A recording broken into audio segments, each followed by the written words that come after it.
Agute orere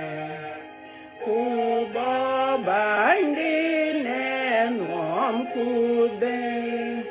Belong kelwel nerer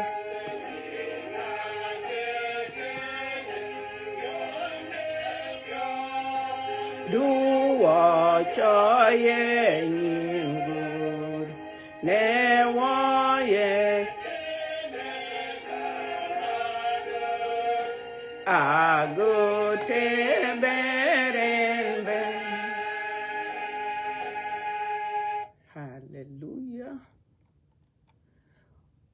Wabakat did one ku angade dia nera messed up malish.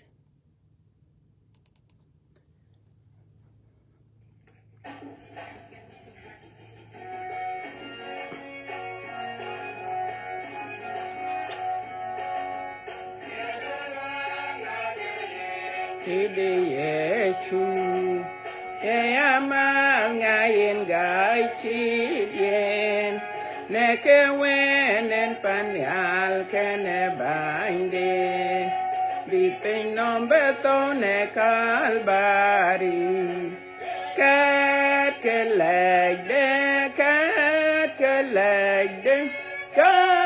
kelagde benda meleng pir Kat kelagde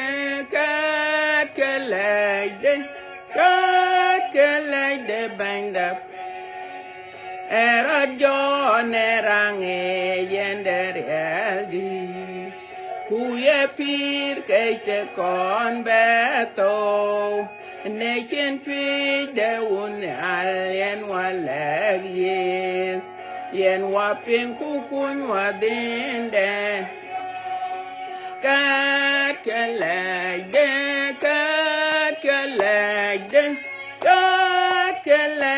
benda meleng pi Kat kelagde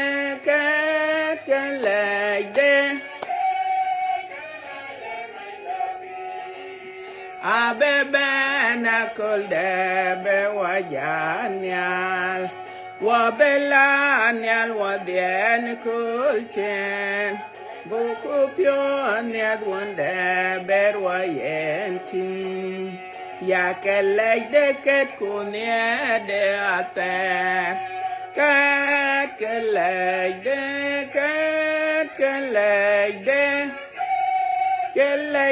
benda meleng pir Kat kelagde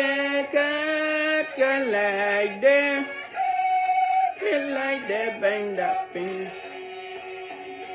Wabeket dit termuan kudiak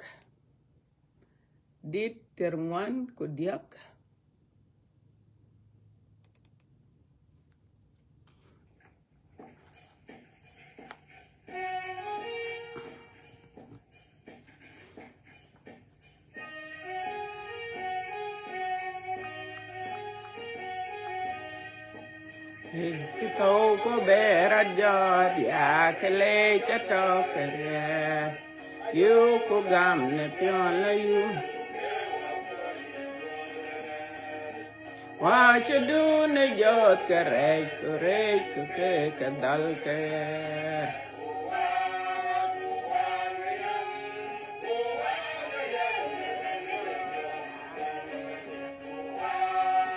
Wang ne dem ne wene chetiong Wa ku jong di jog Na ke tem yen pi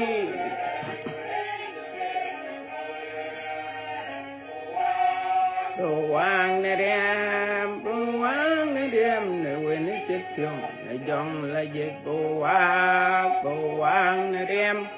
Bawang neriam ne wene chetiong nier kudo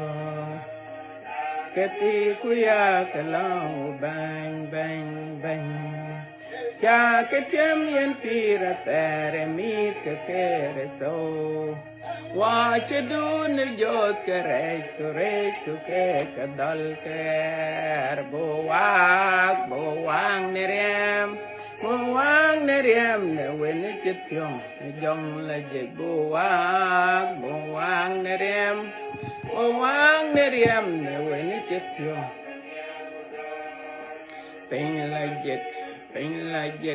Pin la je ka ngot ka to yu ku dan go da mo bo wang ne rem ne wen che tyong jong la je bo wang ne rem ne wen che tyong ne ko dor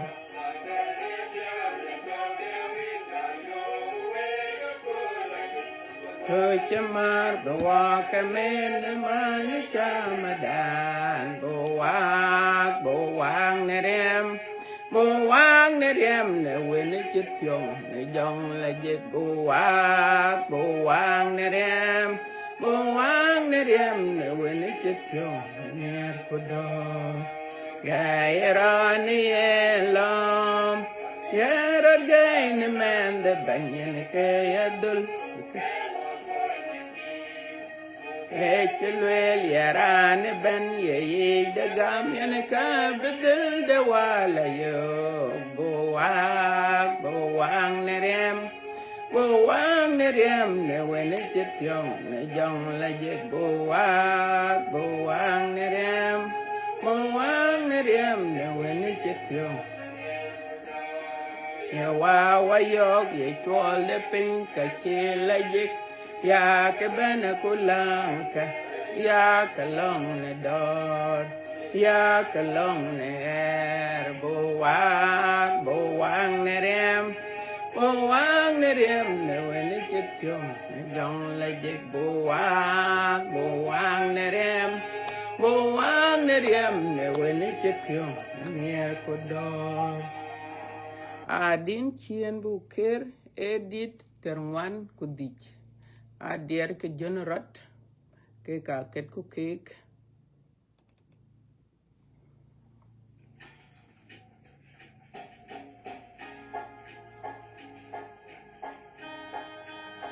dier ke to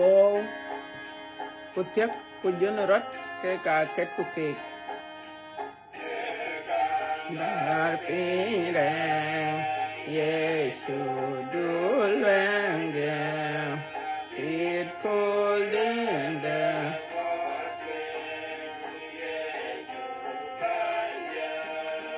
Echevaron Tenerer benateriatiam Gogoy Nudwatiam Biwachwaliatiam Kene tu jater jorod kere so ben rod ber jod leka gende goyenatan Yesu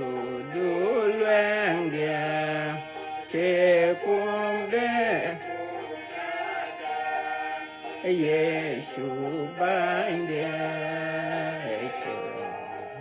Kubi bereng kenerer benateriatiam Gogo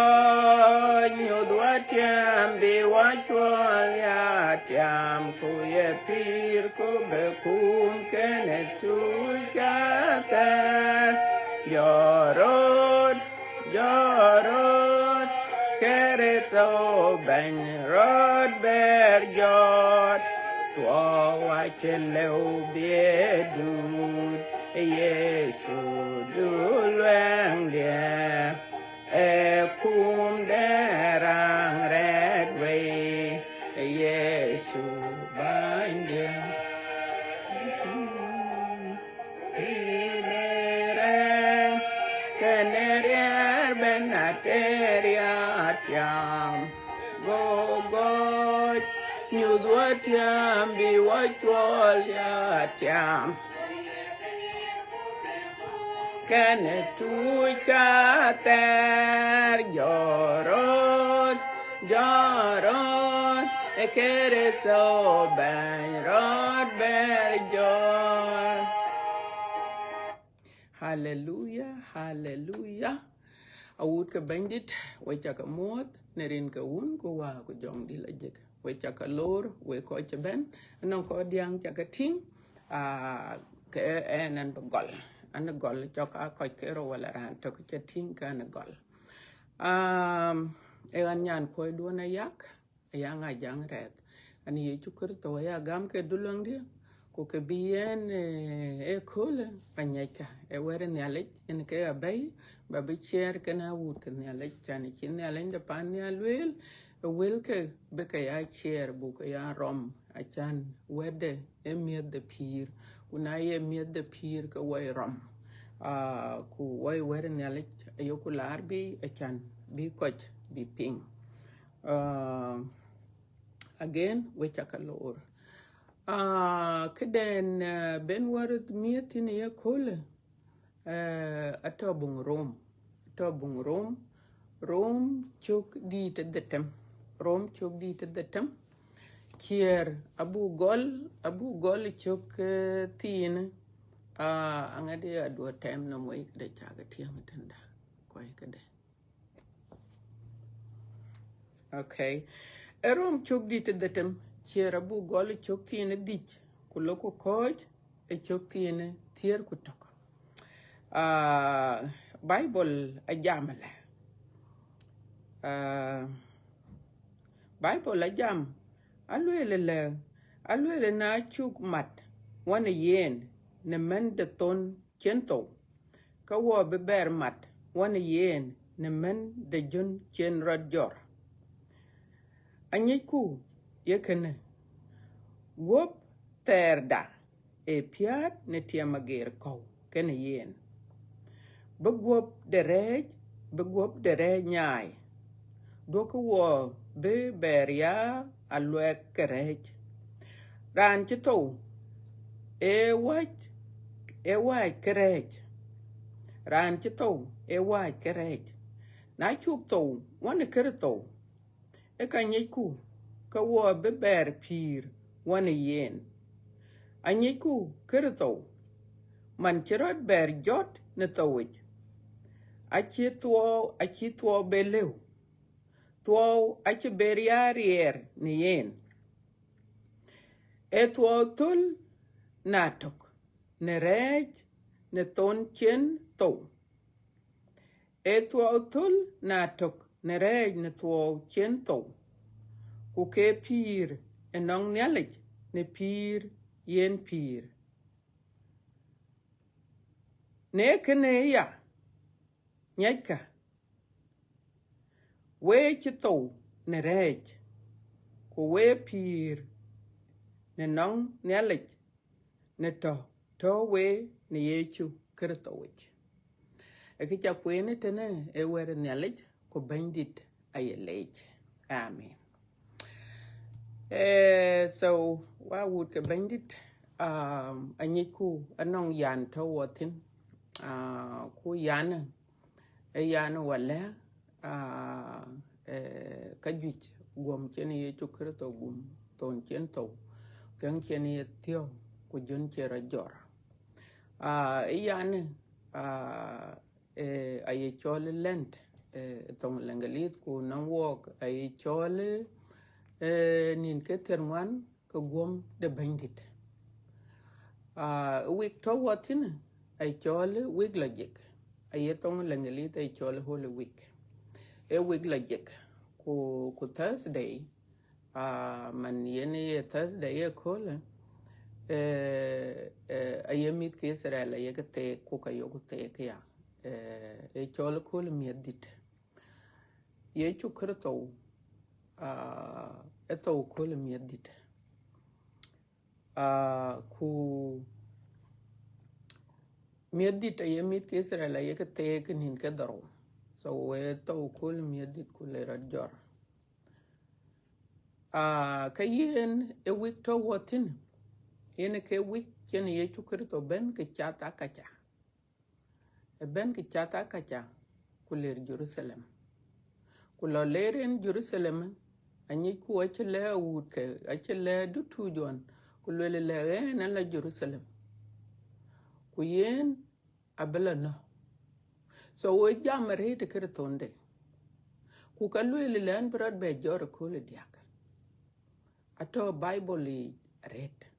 e wetka ayek dutu ja e leke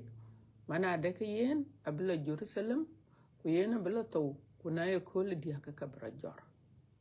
yen ke wik to wotin ye ko le ye chukerto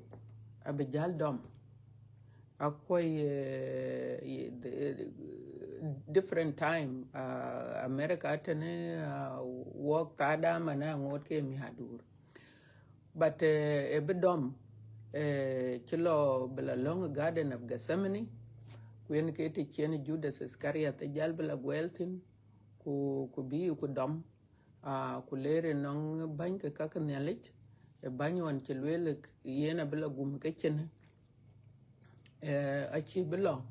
kuleke ku ngade ku tok kene ke na wan mi adur ke ler ke nong governor mani chol Point Pilot or Point Plateau ku yene jala yekala jam ku lel ke nak ye chukerto bino ye chukerto achi lewo ke ya ay ranga ka ye lel ku lel amit ke Israel ke ka ke nak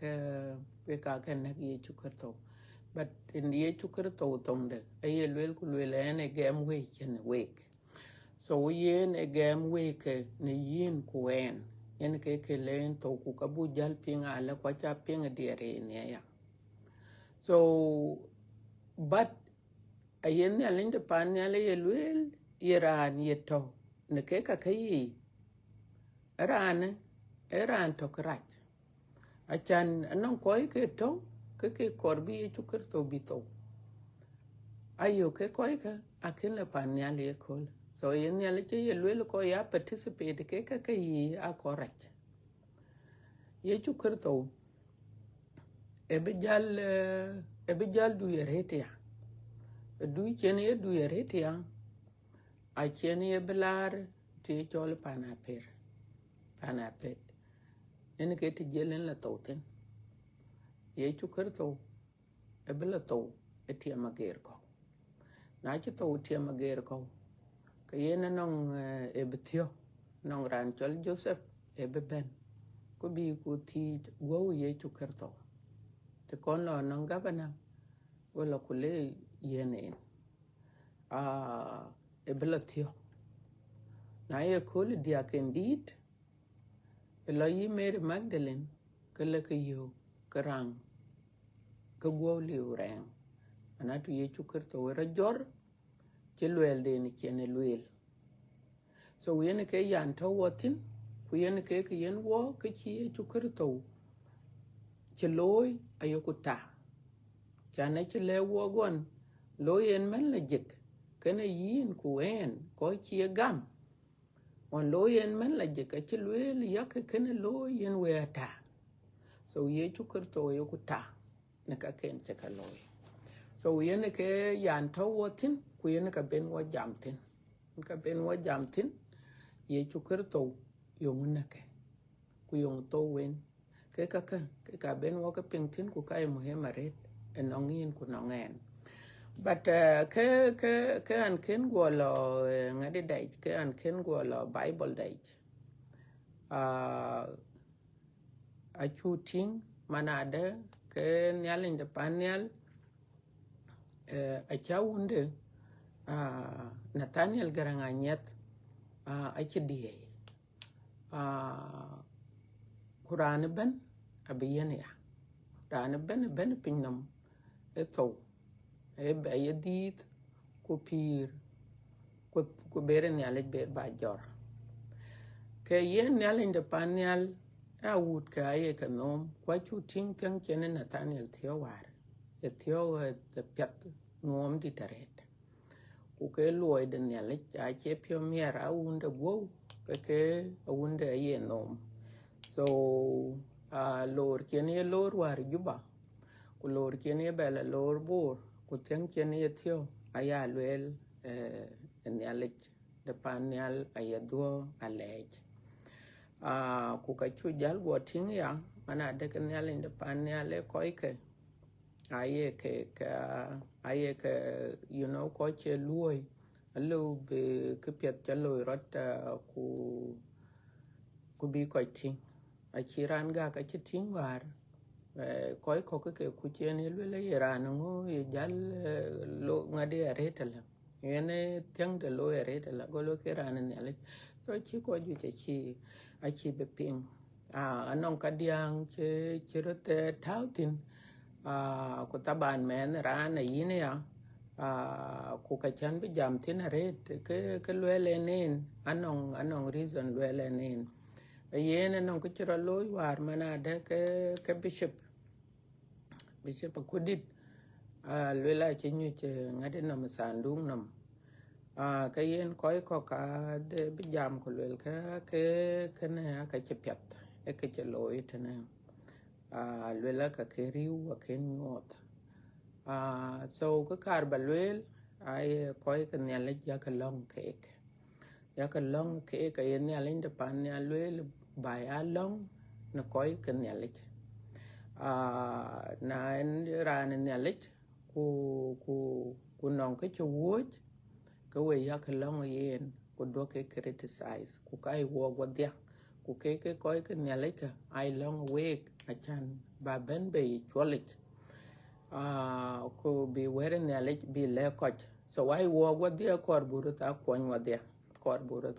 dia yen anche jam tin ke non ke di luel ba se bo ko jalong ya ka long rot ku ya ka long out ke nelich ku ya ka long ran ben so yen ke luel anchin ke le ba luel ku luel la ke na ya luel condemn la ke na yin la ke yen chana non cái cọc nó có cái tem cái cuối kịch của cái long ấy cái cor ấy nên bây giờ có chứ tên ở trên cái đi balwel và below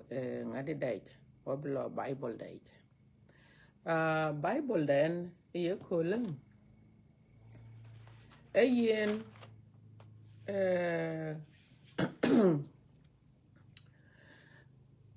nyalin de pan nyalet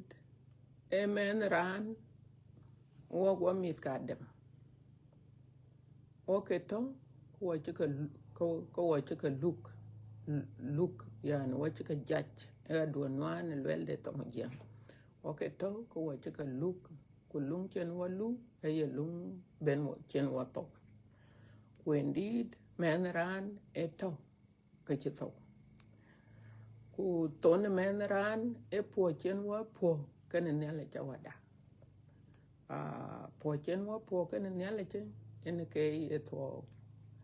panyal ato ke to ke lejik ku pan pin en to watin en ye chol pin nam to watin ke wa nya gat to watin ke wa nya gat ku kan e to walk park kan ne la nyal in the panyal kuna chokoche kum ke ngadi da yelo ke chelwel ku chelwel ka yelo lakini chi nyal achi Bible chele wo alwel le nyal in the panyal anyar wo karet amit kadem amit ken cheka anh nhà ruộng cái đấy tên là go what we want trong đấy chụp cái đó mà bắt tàu này yên của em go ra này gam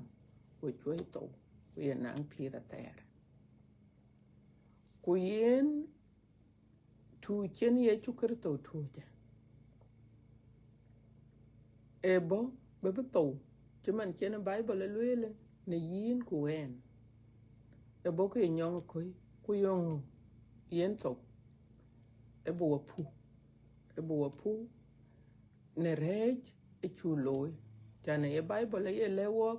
ku lele ka chin pala we ti chiriam che kwer ka yin kuen wa ke nongu rej wa ke no wa chu lối nyale kwa wa je mu alwela ke duon yene lung de nyale don ko ku lung ke nyale a chu ke don ko kwa ngot ke don ko ko kwa ngot ke don ko ke ko tia yene ke kene erier de rej chen watiam yene ko chat rej na chong nya ling de panyal cho luel ku le pel ke rej ke men ran a rej pel nangu a chan rej nong rier nong wok rej nong rier nong yin ku nong en ke yin ye chukurto e bo berier de rej be betiam ye chukurto e bo a chan ben wok be koi ago away kwa go ke palwa I think so walk a chin access la panyal a chirani yen yale ting ku ka chin yin chile ba ben ku lele lang ku lele ben yale je ping eliu a chan walk eto ke walk in mat e mat eliu a ke ben de ye chu kurto chen jal ben ping nama ku chen jal beto go panyal ku pan ping go ka mate yel nyale ku walk yel wa be mate abu jal beto ko wo yetok ne gam nong ran che gam on ter mit ke Israel on to ke sarai yakalo eche chui ku jela yen yakalo eche teke a diak anong te to long bi u kanong te to long tin e chole e holy ku kanong te de to ye ko long chien ai chole holy of holies so we yen tena etere chegote yen tela jeka ai ta jal ku itong jeng but yen tela jek holy of holies yen ke te yen kabuta tin ku yen ke te yen presence of god yen ke yen ta tin ko chirani yela ran de kakan yale ran woni chole eren kuna cheren to ke ran che eren nyene eren loko yene ke lo a gutti mane ilai on chen we ke ping so achiran latin ku choka ke koi ke ban ke kakan yale che ku loran ke ken ka ke koi ken ke loye pyate chan ka ke koi ai re nyai ku ka ai re che ye ke nyai ku bajalo nong nyale ke ye na ken ka ke koi na ken rat koi pyat ku lor ur ke yin la to yen ke te to men rantin ken nyale men ran chin access a chan belo nong nyale ere richitor eran chirmane eren chirot jal koi abelo be bi nyale be pal kare ke yen ke jalo una uni chole ngade holy of holies yen etela jeka ku ke yeren ye loy ku jela koy ko ke nyine eren ci jalbe be lo ko je na ci to no wala na ci wong no tan mit ke Israel ake pal karay ken ruon tok a ci ruon tok ke ka pel ke karay ken so ke yen eren e kon bain ku kon rot koy na la ke jel koy jel wong wala to ben nyalek ben ko pal karay ken chane riam yen ke kwer riam elan che kwere kulan elan chin go kray to kan yen elan ye nyale ke jam ku le lan yin la yen ka kara achi elan ye tomlo ku le dom ku le ka bebeno elan chin nyale luel yen lan yen ka kor so ke lan anak ku jariam lum ku jalar eten yang kutene enong ke chire sitara alle balwele tong lara pe chan tong den jeng ke wan duan wan mate nong alandi te chukom ala ne chukwom tene achin ran le blo long ti e yen yeran ka kan yale yen ke latin so ku kiyan ken lwel men ran achiran yela e yen ran kin yale loy yen ke yela batman war ye chukrto won chen jal ben achin yale che lwel ku lwel le yen ka ben wo ba koy na chi ye chukrto che to riamde e queer alwela won to wen jele ne nom kana alwela go lan wona alwela go lun yong yena lan lun achan yin ku wen wo chnang met ken nyale wo chnang met ken nyale a yin lo baben en nyale nom yin lo baben e to nyale nom ku bar ku lang ku bar ku tin nyale ku bar ku pion nyale ekene ekichi ye chukrto wo chloy e pan nyal ku pan pin nyale ku men ran a cheke be mar akaya tok e tok so ton de ye chukrto chen re chen tiam ku chen wo pal kare ko chen wo be mat ken nyale a yin ku wen ye kule wo beria ko ka ter ran tok ye ran a ter no nyale e ran ken nyale gam eran kin nyale kin pionde kin liu nyale kuran reje chukrto timane ne chen we ka ping kulwela goran ye gam go chwe to ku ye nang pira ter yen mane kresanoy ale bi ben straight no nyale kubika kulanka ku tikin nyale den korka ku yin nyale kek chan wok wachamat wachakamat wachanangir kunele che wo pal karai kwa alwela ka che no mwe alwela ka che ko wel karai kwa nanon karai ku ne ke chaka loy ku ye ka la beninum or ye joka la beninum ke le yen ku lwele le ke le rotia le ye lwele ka chi bible che lwel ka lwel ne alinde panyal awe ku na chaka wela ko ku ka cha ke beta e chok ba karai cha yinde e ka chin alinde panyal achi beta wa wood ke bandit so ye chukrto to achan biyin luak bay to achan biyin kuen bo wok luak bay traj no kum chen wo kum so wok way yokun yale pion ku yokun yale late ku yokun yale le charet ne ke ka piet che ka loy woka ye ka piet che loy woka chen pio kai chan merciful god e pio kai ku ke wok be pal kare kwa yen mane look adyai kaba look de pinnam adyai kaba ku na bo lung de pinnam ke yen ay koy jel to ke rech koy bichin de dara kon lum ke kai koy ben luk ke raloy no ke but yin ku en wo kersanoy ekene achen wo betatin achan wo be ke jor nyalin de pan nyala bo jor chan way mitke wache keden ye le wo ka chu ping e wo pyo ku ke wo le e ke kor buloy yenga e ke be luke ake koy rej ye chukerto a yin ye kole bare nong ye chukerto dun rej te chane chinte de lere yintin a chinte de lew bin latin kulu ran rej ye chukerto kete ben latin a lo chwalete ku ke chwal yen ka get ken herane a chan chi ye chukerto chi bagam badalwel ye chukerto lwen yalinde panyal gere ben enon koy ke to chwalek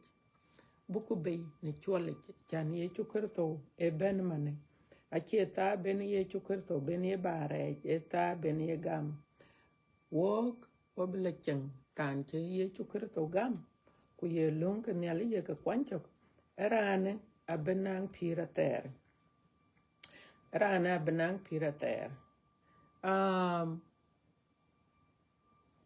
Yesu Kristo chemane ne chen wa ka jal pinga Bible le chen aye Bible le Bible ben e ke ye chol good news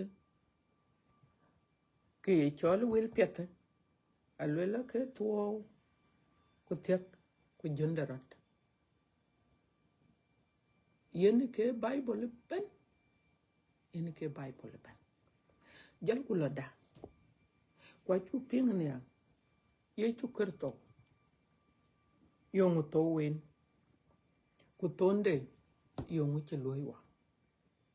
yen a chu pinga ne tena ku wa be jal du ye Bible de ne achan bu ping a pet ke chi Bible che loel ke chi Bible che loel e chok diak a loel kwet ka wo koi che baptist aiwa etena yo chawane ne e kar ba gol chok diak kwet ka wo koi che baptist ne Yesu Kristo ka wo che baptist ne ton chen to baptism ran che baptist ran alola ke baptist ne ton de Kristo so yin che to when Yesu Kristo so na chi Yesu Kristo ya ka pinga Yesu Kristo to ka yin alola ne baptism yin che to ya da when Yesu Kristo ku yin che to Adam ter yin ke to so ayang ter one lat ayang ter one man ayang ter one lui karaj ayang ter one che kakanyale che pinkuloy ke ayang ter you know kare men ran kaloy ke kalwel ke kare men Adam ye kaloy yin kuwen kurane ban yang ter terluet yang ter kene ayang alula ke to ayang la de medil to ne baptism ana chi yonum ku yedi ay ki ne ko lar ku yedi ay ki man ko ku yedi ay ki ne ko teki ku yedi ay ki ne ko ja ku yedi ay ki ne ko ku yedi ay ki ne lui ke ka ter ke mena dem ki yin kin to wal Bible ki yin kin to ne baptism yori nam yin kin to woni Yesu Kristo ku yen ke ti ne ni ana ken to woni Yesu Kristo ku yin nang rin kun ke baptism yin chol John yin chol Rebecca yin chol Mary ku yin ngot ki yin chap roki ke kalwel Bible yin kin to so yin a korba doj ben korba duk ku bi ba yo na ma pet ku ba to woni Yesu Kristo yen ke chi Bible wel tenen alwel le yen wo che tiok woni yen ne towit ne baptism bug beria chata pet ne pir jotik kanti lelo wo che tiok ne yen a chane pir te den wana dem e to ku pir jot mane jel wo pir a wajal pir ne Kristo wa wut ke bandit so tuo a chi abach ku ton ye Bible lwele ben wa to kene Yesu Kristo a chi ton ben wa be tem nim ku ber wa be moidang ku ber wa be loede a chi ton go e ton chen wa to kene Yesu Kristo e Adam ter lui karache ku Adam ter lui karache anong te den to entin e yena ka ke jong rach ke kalwela be ka pol ka ke jong rach ke kalwela be ka pol yes anong koy le bi jam ku lelan chin go jong rach liu kene en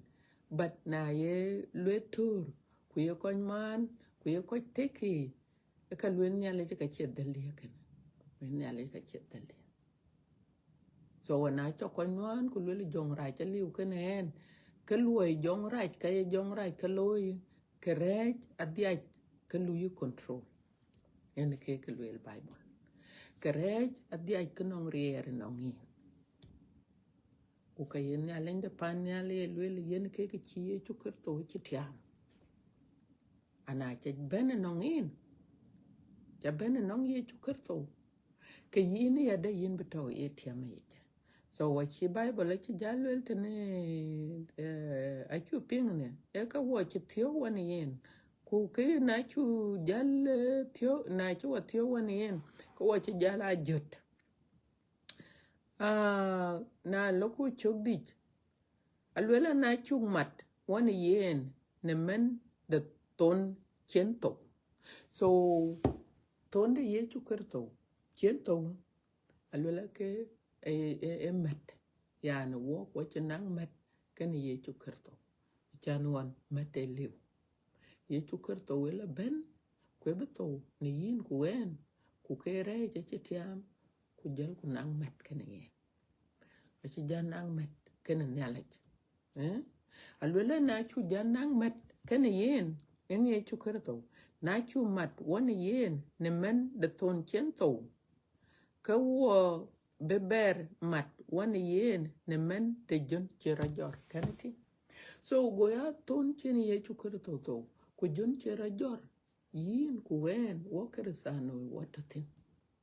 aka chubi apin chakokol ku lele ye chukur to weto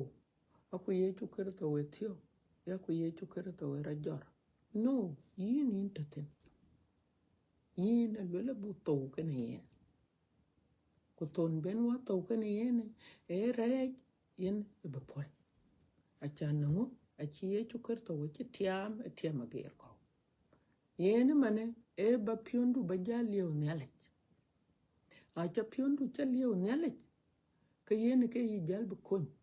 e yin kon adam ter wona e to ku ka jot mane a jala ka jot ne kerto we yin ti jala ran jot ne kerto we yin jalui ke yen nyalin de panyal yelwel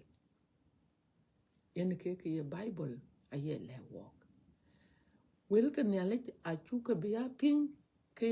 kamech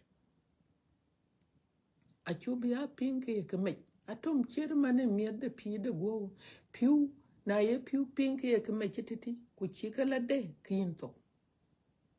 na ye rap ping ke ku ya nyol ku ye ping ke kamech titi ku chi ke cham ke yin to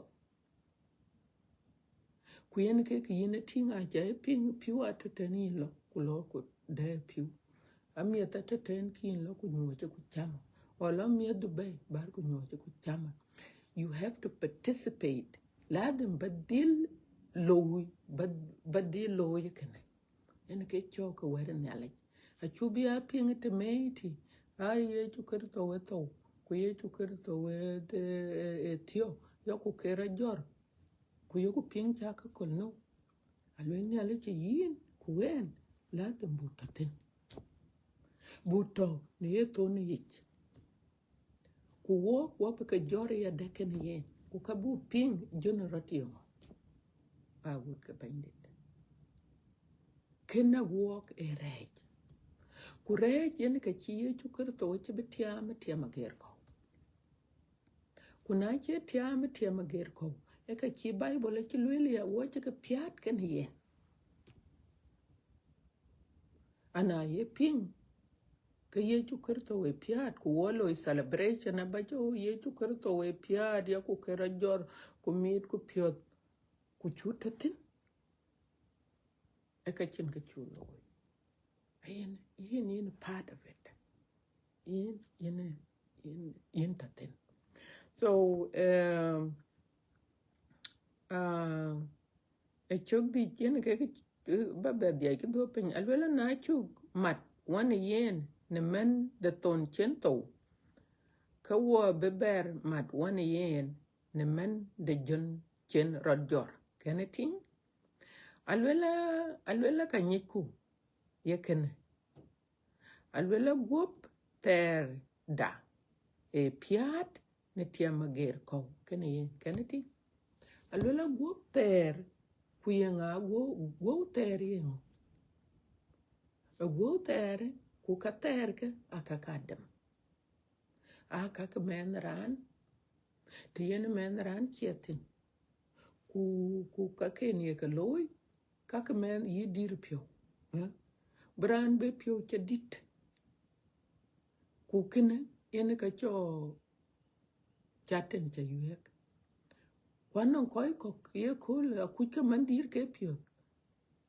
achane chiran chele ke to pionde ne ku ka ye ke chole ye awala na chene kene de kera loy ku ena na ran yin la ku ena lo ena na karir ku an ke loy kene be ko jale ja ba ko chol ekene ay chole dir pyo ku yen ke chok ko ke ye let araj ke kaka edu changadem akaka dem ku kaka ke rej ku reje yende reje lula ka to pyo che long ten ke yen bible alwel ke ben be yitok alwel ke to yipyo ku kene yen ka korbena e kene yen ka korbena akor lwel bible bi piat kene ye chukurto karai ke num du kata abike piat karai ke piondu kata abike piat karai ke ye loy abike piat you have to die to sin bato na rej yen ka chole beran to na rej barej be chu wele ko barej be chu wele ko ekene yen ka chole to na kene rej kene wele ko ku ye dia kin loy rej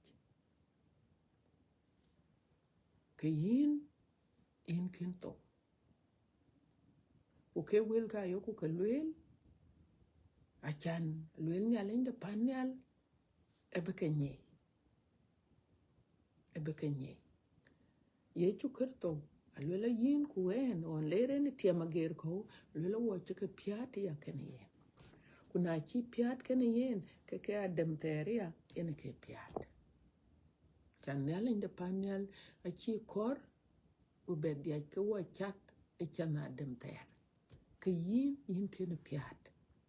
ku ke yin ken to wani ye chu kerto ene ke lwel bible alwel bible chaman chene lwel tena lwel kanyiku yekene gop da e piat ne tiama ger ko kene yen be gop de rej nyai kene ti chan be ka rej be ka nyai alwela doko wo be ber ya alwe kerej kene ti before ben ye chukurto ben ngod ye chukurto men ran eto ne lwekech woke to ko ya lwe kerej okay alwa kyo alwa ka nyech ko war na lo lui pa na randa ke ran luyin pande na ye ran raj ke ye lekin ben la de madilo e chok yo ko le temi chinwe yin temi chinwe ran luyin pande chimane mit ke Israel on ake to lwekech ake yonke e Pharaoh o koy ke Egypt kuna to lwekech ke lwek yen ka nong power yen ka nong rier ne yin ku ke nong rier ne yin a chile yin jal to lwekech na wechi kin wech ku der tok na manginom kin mangnom ku der tok ekene pate chin alinde pan ale chin yar nyalinde pan ale nier bu ko ja free bu ko to nom lao ku be nom lao biya ka piet ke nyalech anawon e chimit ke Israel chika lwa ka ya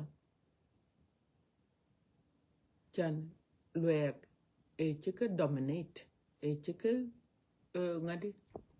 enong rier enong kek akachin ke leu ke bi loy go ya nel in the panel yen be ke be nel in the panel yen ke tong che betor e tong che betor ke no ko ke che ke luak ye yinga ai fero ku ja ke Egypt ke ka ke chimit ke Israel a chi ke luak so nel in the panel a gubde yen ke betor ke ne kek kulun mit ke bi ke bay luek ana woni ci ke bay luek ci ai chin luek de ci ke bay bu kwan chok ke koy ke a ken ke bay bu kwan chok wen ke chok du ku yin ku en wo ke tong ke rej akum wok e kum wok ude biran wela ya kan free an ke lan la ti diene loy kula lui kula yen ngon ge di diene kula ben pande ku bay ku nyoy ku cham ku you know ay lakin na ye pioriak ku ye koy lar ku ye kwal ku ye ku dire pio ku ye korija ku ke ka keben kin to lueke ke ke luel bible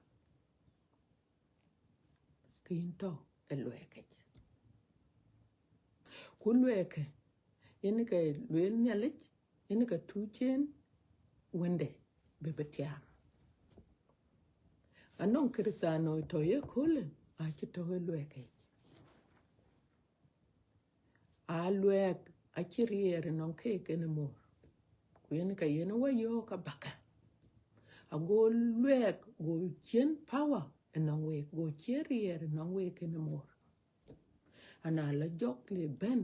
wala non ko la ben ranom ke ye kere luek ke jay nungu jan inong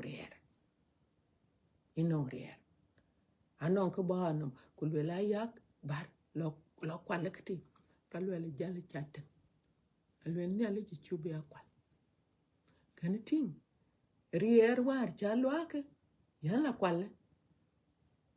anchi jok wo nyen man ko le anchi kwel so anchi rier luek a chirier nongen anymore kuran ga chinyale gam non ka bon nongen ku bi ku le bi duo cheng tero ne ka reche a chugre le la chagam nen nyale de pan nyale chulo in ke chi ye chukerto che beloy eta den be den chene be ne lueke ku tong e che tor chuma non chene nyale de pan nyal chen tong be tor kene fero ku jor mitke ku keche fero ku jip ake chika luk ku lungi chen ka lu men kai de ran wala lay wala ngo kriye chi ban e beto ku jela ko dir ko ke chika lo en yale so yin ku en on to wo ko wa ya lo krek ku ye chukur to go ben chan bo wo bebe chen nere kana che chole nere kana e kana nere kene ke chin nyale inde pan nyalo yoku nyale dua lej ne piad de pionde ne kai de pionde yoku nyale dua lej ne ka piad ye ka loy walk even though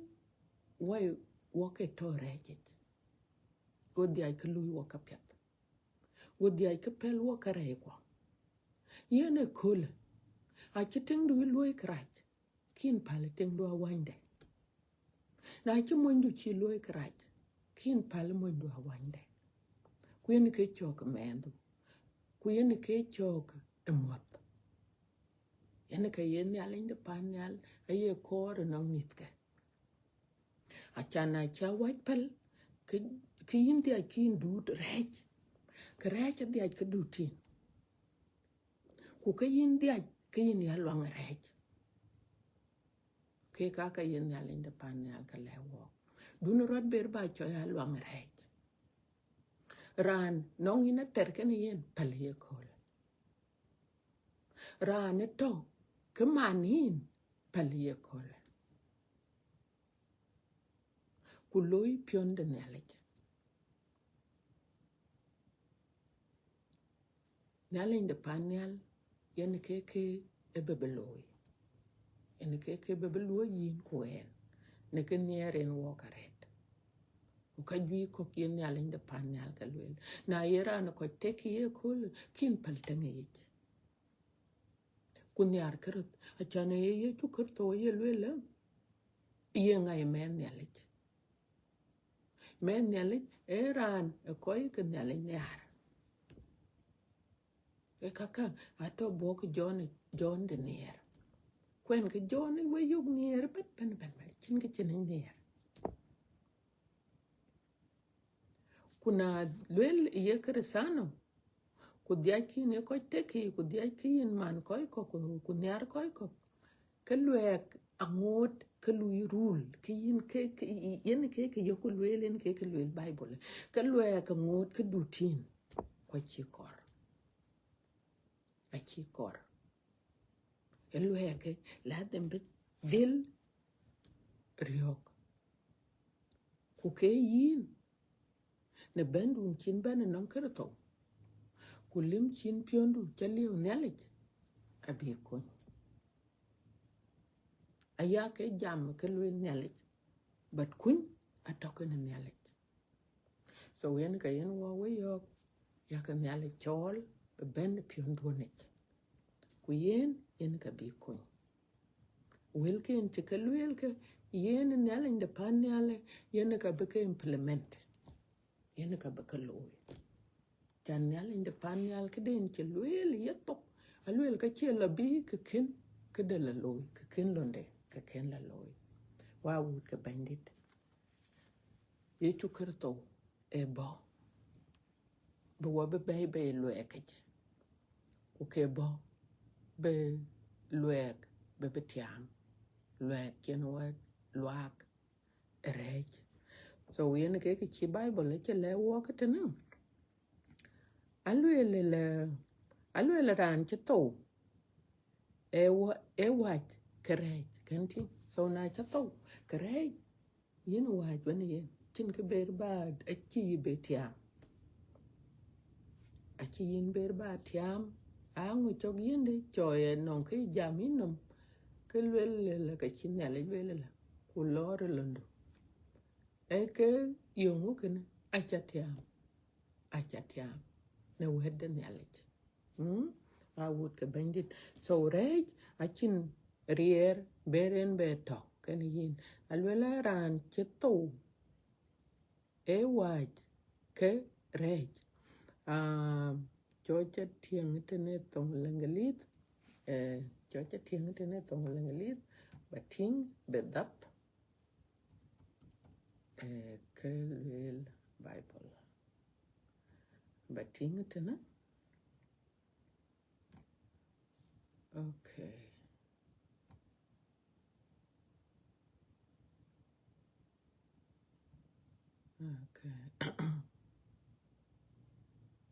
Okay, number 7. Sin no longer has any authority over someone who has died. Can't he? Alwela rej achirier enong yin keresano anymore. Ran chito. A yin chito ne kerto ich. Yin chipiad wen yin. Queen chito ken yin baptist. Alwela rej. Alwela kachirier enong yin. Queen ke kor, queen ke kar. Kutong achietok. Tong tipe achietok. Batakor batoria chane chie chukerto chilwele lang. Ran batora gutukul chiana lwel ka be yenam golden nom. Or golden peer. So nonga pia titi. Kukoka ini ali loke loike tene pinyo maloke inke la panyal. To buku nong nyalech. Bare nong nyalech kupinku ka ken lwel keke. Ini ali nde panyal lwel. E buto gani yen. na chu to kan yen ke yen ne le man de jod ye chu kirto ne to che abu wa jor kan yen ne man chen wa mat kan ye chu kirto ku kan ayelo ne gamadata e kan ayelo ne gamadata a che ke yelo le ko to che ke yelo le ko to a wut ka bandit na yelo wa to ku yo pin cha ko kol ku chi bolo bla cho ma pyot ku be ke ne beloy ke chin ko wok ku yen ke yiran gak ye ping la panyal ay ran pin no mte no ku tichen ku le bala panyal ka le lan bala panyal la panyal e chol yen ka dia ku mu we ba chol na chi mu we e ka nyich na gobdu anye che gobdu man bi la panyal ni chingin ku pirin ne nyale che ku ne loidu ay go ting loidu yes in biter when jok yes jok bi in ya tang jok kor bi en be jok kor bi de mit ku yong jok kor bi ken lo jok kor bi ken lo but yin ladim badi akin ka je gama je chap ku ka yin ya lende panel e yin e tong e kede kudun baloy e balung ken yalich baka kwanchok Timano ne mit ki Israel akin ka chen ja wan loy nyale loy tong ken Pharaoh wan loy tong ken Egypt mit ki Israel akin ka chen ja akin nyale ni pan nyale ka ka bijor yen ke chok ye chukerto wan to wen len to tiama ger ko akin ran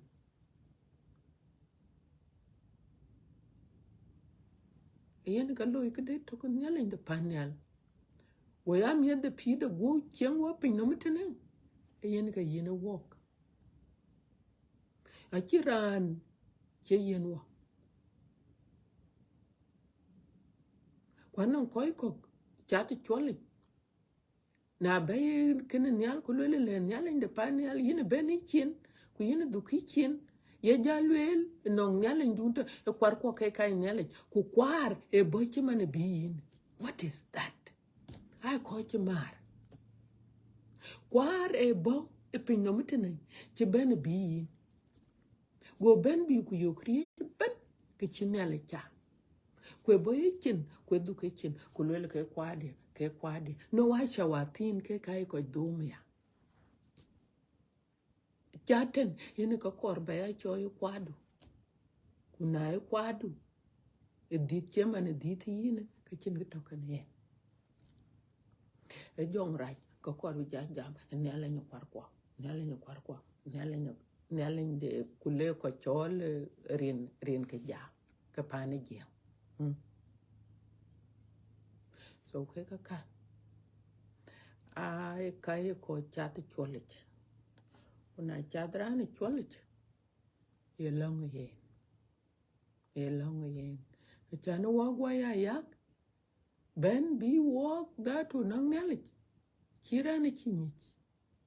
tag de rande chi long ayak neli go long de la pin so walk a chu kor bu koch ya criticize nga yin la ku nga yin la no a chu kor bu loy kana wa wut ka bandit ke ka yen ke tuo ku tek ku jonrat a chi bible a chi jal be lweltene e chok ber alwele na chu to wan kar to eka nyiku ko wo be ber ya pir wan yen kanti na ye chu kar to ken rajor ye chu kar to ke rajor alwele ka nyiku chok ber na chu to wan kar to anyiku ka wo be ber ya pir wan yen alwela ka nyiku kerto man chirot ber jot ne towit a chi tuo ber lew kanti na ye chu kerto na kera jor towit taka wanimda edi yongu chi yende man chen Muhammad chen to kwa kera jor lebu muslimin be jor kwa kera jor kwa lwel ye chu kerto walwel na ke jenrot ane ke ko jor ku kera jor mana tu yene be ben kwa be koy ken che gama be ke jor dating ye chu kerto ene ke nyalej ko bo e tu chi nyalej lwele ke tu abu ya lwele ti chen bible lweltin e tu chi nyalej bo wo be ke wende bata chu ping ye chu kerto ka che ka lwele chan nyalej de pa nyalej chin ke chi le beloy chin ke chi le beloy wa chin ke ye noan wa chu le bu lwele ha kana ka che ye ku kana ye no na chin nyalej lwele ka che lwele ka che lwele so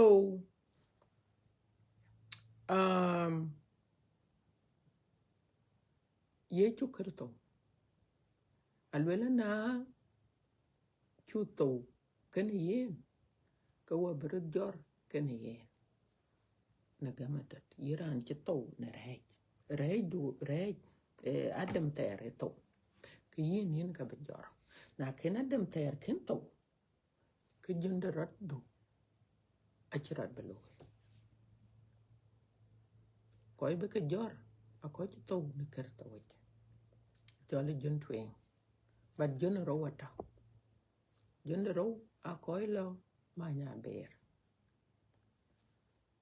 ye chu kerto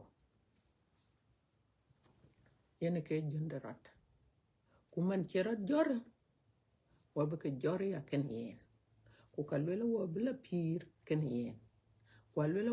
wa bla chen ken yen lwela wa bla chen ken yen na ter kwa ter wata e ke chi lwela nyale a chi lwel yen nyale kresano a bla chen ken yen na ter kwa ter wata na non ke bi jari nom tin lwela kana ka che ye chana non ko jamana cha to hin cha to ka chen ke da ber ba chol generat ko chen ke ber ba chol ko ja ber ba pir ku ken ye nga ke wel ke luong ke ni ye nga ke pain bi yit bi ke gam kwa lwel ni ale cha lwel ani ke yi alwel ani ke dal kwa ni ke yi kwa ni ke pir yo ngu ke be ye ti yinde bin dal la yotin dal bin la panyal kwa lwel ni ale inde panyal ni ke dal ana lwel ku lwel chi kuri ye chu kerto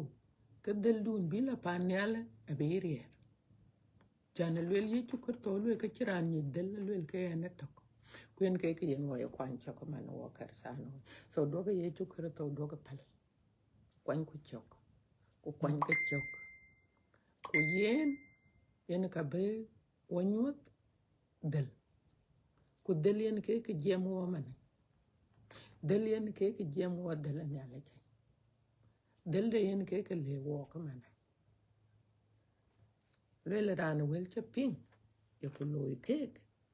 ran yen ke ran benang pira ter so yen ke dal len nyala wo wa wut ke bandit ayen ton chen ye chu kerto to ku tiang chen ye tio ku jun chera jor chan ke ka kar loy aro loy over 2000 run biana bur kero ku choya chu kerto so yin wa ke chakek ke welka ato wel chin ale ke welka ato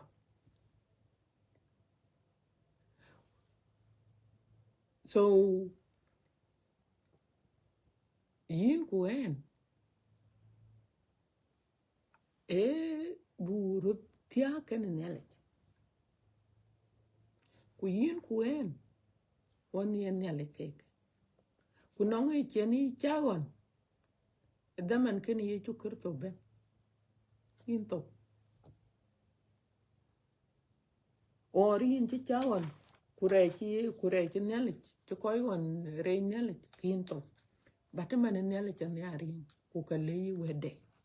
wede man jam wok ha so wel kan nele cha bu ka ping kwa bu ka gam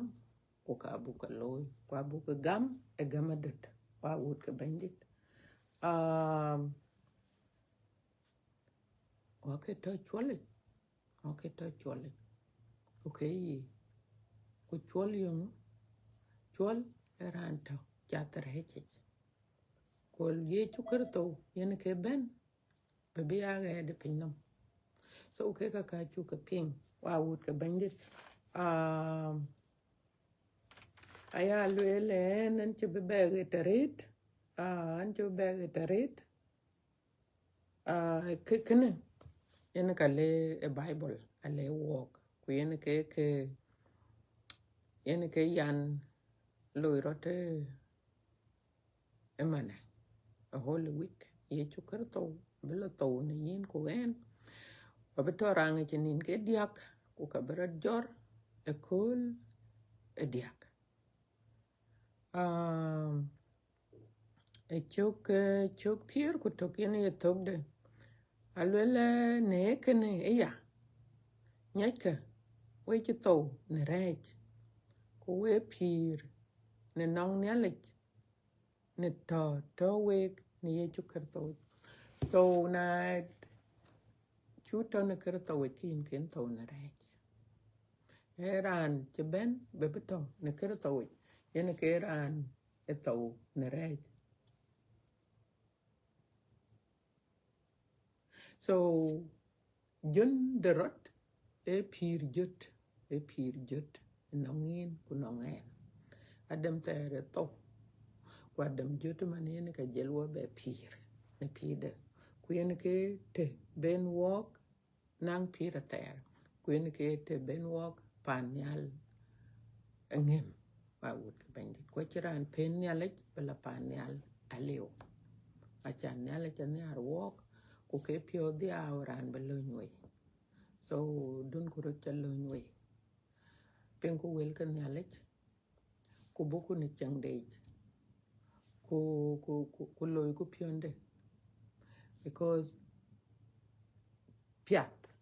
but talking lao pio ku talking loy ka kan nyalek yin to yin lago yum yin talking lago yum ayine ni na piat kuna to ki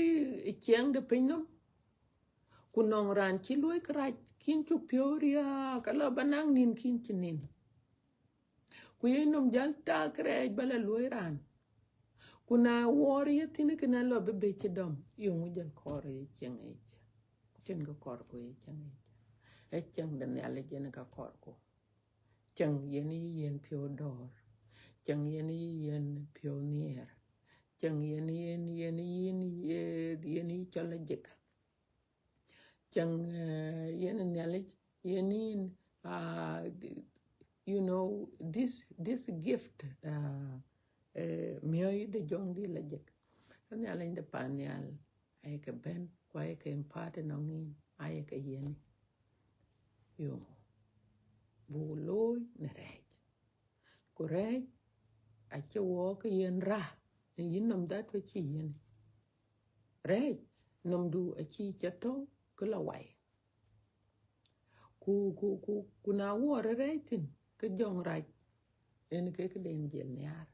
ke rej den a jel wore ala ba chirat ber jora genet yo chen wa bonong nyalech bo wog bi yen ner ago kuna tinkurana ngade da ko dal du yin ngade da ko nyalech kan yin ko ba pio mier ke ran da to chakon rani yuk non ka den chenwan ku mier pio ku le ka mier pio ku ngane karana chakon yên cái con nhà lại cho nó walk hoa wood cái bandit nhà lên được pan nhà e bo bê tàu nè ye chú cái tàu e bo bê tàu nè yên của en của walk cái ada bút tin yes wa pal kare wa chứ cái pal kare quá but luyện nhà lại cho bùi lo ben nó nghe gorani ya gam go choi tàu cái nang phira tera yên cái này ra cái kuna lo ba koy kong nyar kanye de ne la che action e loy a che de che ke lela wala nyin ko apiata nyar nyin ko wala ya nim do apiata wala ko kong do apiat no aka ki chinna ka che ko la twen kaka yes ko ka le bi piat but lo ne la de pan a lo le ne re loy e loy ana chengdu korban yar a chon nang ke den ye wuch ke de ke nyar ku ye nyar le ti ku ne le chabi kun a biting do war ku ye ne ke chok yin tik mondu e pal kareke non ke chu wuch ku ye ne long ku ye ne le ti ku bi ne le chaba war a che yin be war a chi lo a chane ka to long tin ai ka nuôi ai ka da yên cái re chỉ bi nhà lấy bị betiam ai chỉ là betiam và uất cái bandit in pin ku hedden nhà lấy ku bay quân à bật đỏ piệt cái pin will cái nhà lấy cái bay à bật đỏ piệt chan jong rai cái bay cái cor beriok cái thing bay pa ne a man tiken mo bi rut nyar bi tabai chang pet men so yen ke yen lo ku bi kana ku kor be bai yok doka gam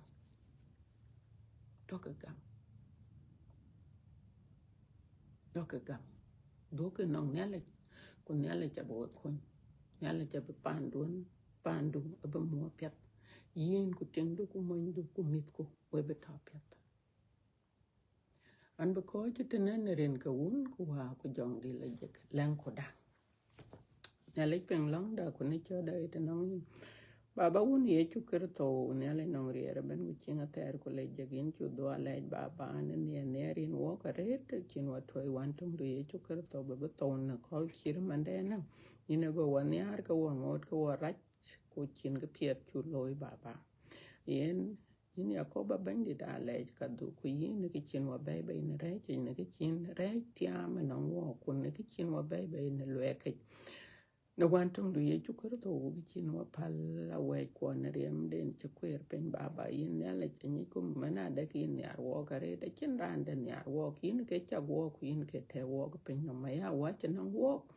bu ben ku bu be mat ken ka ke cha ke chma ne ja ra che bu be mat ken ke ku bu be a lu ne ka ken ye ka lo ya wa chen wo baba pal wo ka re chu lo yin ya ko ba bandi wo ko mana yo ku ne ar bu jal kwan chok war kin wo to ye chu ker to ko bu wa bele piona wa ko bu bele ka kor ke gina wa ye chu ker to wen ka kor bu jal kwan chok yin ka bu jal ko yin ya ko ba yin ka bu wa yin ka bu wa ka lo bu la char ku yin ka bre nya yin piot ko